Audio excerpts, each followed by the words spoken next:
This next case is of an endovascular embolization of a large ruptured frontal arteriovenous malformation. This case is using NBCA for the embolization. This is a 48-year-old female who presented to the emergency room with severe headaches and rapidly deteriorated and became comatose, requiring intubation. On exam, her pupils were 3 millimeters and sluggishly reactive. She was known to have a large right frontal arteriovenous malformation, grade 5. Her last embolization was 4 weeks prior to this hemorrhage.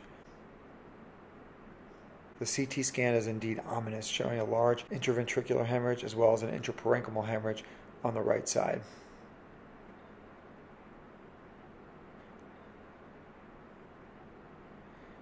After placement of a ventriculostomy, CT angiogram and CT scans were obtained and the patient was brought to the angiography suite. At this point, we can see stasis, what may be venous stasis in a varix or an area of hemorrhage.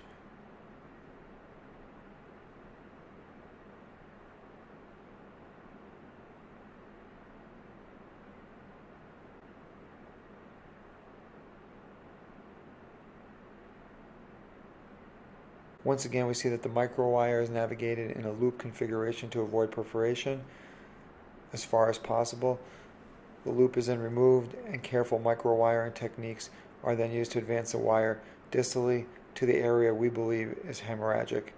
A microcatheter is advanced over the microwire, and then imaging again is obtained. Microcatheter injection demonstrates that the catheter is well placed in the AVM and that the pedicle is feeding the AVM. Again, we see the area of hemorrhage or potentially venous stasis.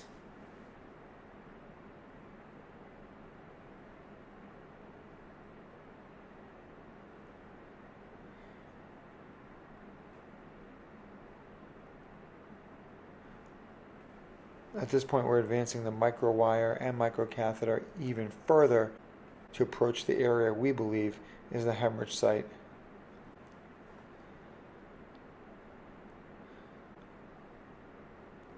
Carefully, we advance the microcatheter over the microwire.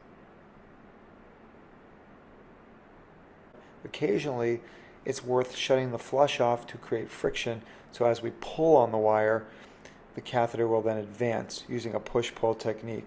We can pull the wire and push the catheter with jiggling techniques to create enough force to advance the microcatheter over a tortuous anatomy.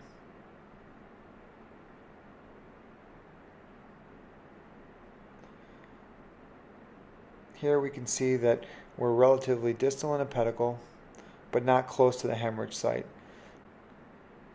Given the fact that we're not close to the hemorrhage site, we chose NBCA, which we've modified to delay polymerization and allow the embolic material to flow distal throughout the feeding artery to the place we believe has hemorrhaged.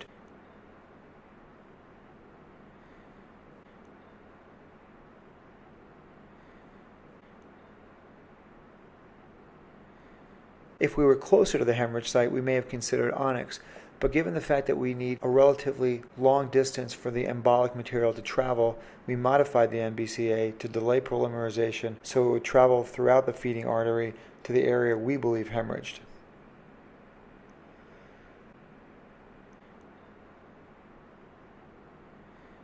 Post-embolization injection demonstrates that either the venous stasis or the area of rupture no longer is seen on angiography. This concludes this case.